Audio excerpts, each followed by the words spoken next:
بسا اوقات بہت سی محنتوں کا نتیجہ انسان دیکھتا ہے کہ ضائع چلا گیا، میں نے 10 سال محنت کی، حاصل کوئی نہیں ملا۔ یہ ثمرات کیا ہیں؟ محنتوں کے ثمرات کا ضیاع۔ کوشش آپ نے کی، قسمت کی خوبی دیکھی ہے، ٹوٹی کہاں کمن، 2-4 ہاتھ جب کے لبے بام رہے۔ Be prepared. ایک شاعر کے یہ اشعار ہیں، وہ کمیونسٹ تھا، میں نام بھی نہیں لیتا، لیکن یہ کہ یہ اسی انقلابی، چونکہ ان کا بھی ایک انقلابی نظریہ ہے، انقلابی عمل میں یہ سارے مراحل آتے ہیں۔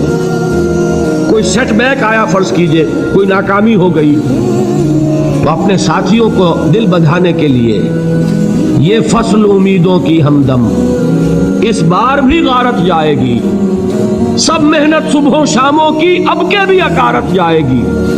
میرے نبی کے ثمرات کا جو لفظ یہاں آیا ہے، وَنَقْصٍ مِّنَ الْأَمْوَالِ وَالْأَنفُسِ وَالثَّمَرَاتِ، سب محنت صبحوں شاموں کی اب کے بھی اکارت جائے گی۔ دھرتی کے کونوں کھدروں میں پھر اپنے لہو کی کھاد بھرو، پھر مٹی سینچو اشکوں سے، پھر اگلی رت کی فکر کرو، پھر اگلی رت کی فکر کرو، جب پھر ایک بار اجڑنا ہے۔ ایک فصل پکی تو بھر پایا، تب تک تو یہی کچھ کرنا ہے۔ ایک مقصد ہے سامنے، انقلاب برپا کرنا ہے۔ ایک کوشش ناکام ہو جائے کوئی پرواہ نہیں، نیکسٹ، پھر تیار رہو ناکامی کے لیے۔ ایسا نہ ہو جو انگریزی میں کہتے ہیں hope for the best but be prepared for the worst. ایسا نہ ہو کہ دوسری مرتبہ ناکام ہو کے بددل ہو جاؤ، تمہاری ہمتیں جواب دے جائیں، نہیں، پہلے سے تیار رہو کہ دوسری مرتبہ بھی ناکامی آئے تو آئے، لیکن جب تک کہ کامیابی حاصل نہیں ہوتی ہمیں یہ کام کیے تھے۔ دیکھیے سیرت میں آیا کہ نہیں یہ واقعہ؟ بدر میں مسلمانوں کو فتح ہوئی تو احد میں زک پہنچی کہ نہیں؟ 70 صحابہ شہید ہوئے کہ نہیں؟ اگر ان کی ہمتیں جواب دے جاتی تو گاڑی کیسے چلتی آگے؟ تو فرمایا وَلَنَبْلُوَنَّكُمْ بِشَيْءٍ مِّنَ الْخَوْفِ وَالْجُوعِ وَنَقْصٍ مِّنَ الْأَمْوَالِ وَالْأَنفُسِ وَالثَّمَرَاتِ، ہم تمہیں لازم آزمائیں گے، خوف کی کیفیت سے، فقر و فاقے کی کیفیت سے، بھوک سے، جان کے نقصان سے، مال کے نقصان سے، محنتوں کے حاصل کے ضائع ہو جانے سے۔ وَبَشِّرِ الصَّابِرِينَ، اور اے نبی بشارت دیجئے صبر کرنے والوں، الذین اذا اصابتہم مصیبت، وہ کہ جب ان پر کوئی تکلیف آئے، کوئی مصیبت آئے، کوئی آزمائش آئے، قالوا انا للہ وانا الیہ راجعون، وہ یہ کہیں کہ ہم اللہ ہی کے ہیں، اللہ ہی کی طرف لوٹ جانا ہے۔ یہ وہی انداز ہے جو میں نے فارسی کا شعر سنایا تھا آپ کو کہ سرے تسلیم خم ہے جو مزاج یار دیا، وہ ہمارا مولا ہے، ہمارا آقا ہے، اگر اسے یہی منظور ہے تو ہمیں بھی یہی منظور ہے۔ میں نے تسلیم و رضا کی بات کی تھی نا، آپ کو کچھ شعر سنائے تھے، ایک شعر اور سنیے، اور یہ کس کا ہے؟ محمد علی جوہر کا۔ ایک مرتبہ جیل گئے، ان کی ایک بیٹی جوان بیمار ہوئی، فوت ہو گئی، باہر چھوڑا انگریز نے، جاؤ بھائی دفن کر دو بیٹی کو۔ دوسری مرتبہ جیل گئے، دوسری جوان بیٹی اسی مرض میں مبتلا ہوئی، اب یہ جیل میں ہے، خبر پہنچی کہ دوسری بیٹی کے اوپر بھی اسی مرض کا حملہ ہوا ہے۔ ایک نظم لکھی ہے جس کا آخری شعر یہ ہے، تیری صحت ہمیں منظور ہے لیکن اس کو نہیں منظور تو پھر ہم کو بھی منظور نہیں۔ یہ ہے، جب تک یہ کیفیت نہ ہو اس میدان میں آدمی ثابت قدم نہیں رہ سکتا کہ میرے رب کو اگر یہ منظور ہے تو یہی مجھے منظور ہے، اور تیری صحت ہمیں چاہیے تو ضرور، لیکن ہمارے رب کو منظور نہیں تو ہمیں بھی منظور۔ راضی برضائے رب۔ وبشر الصابرین الذین اذا اصابتهم مصیبۃ قالوا انا للہ وانا الیہ راجعون، نہ شود نصیب دشمن کے شود ہلاک تیغت، سر دوستہ سلامت کے تو خنجر آزمائے۔ اولئک علیہم صلوات من ربہم ورحمہ، یہی ہے وہ لوگ جن پر ان کے رب کی طرف سے عنایتیں ہیں اور رحمتیں ہیں۔ وَأُولَٰئِكَ هُمُ الْمُهْتَدُونَ، اور یہی ہے وہ لوگ جو کامیاب ہونے والے ہیں، ہدایت پانے والے، ہدایت یافتہ۔ اسی سورہ بقرہ میں ذرا آگے چل کر، یہ تو ہے 20واں رکوع،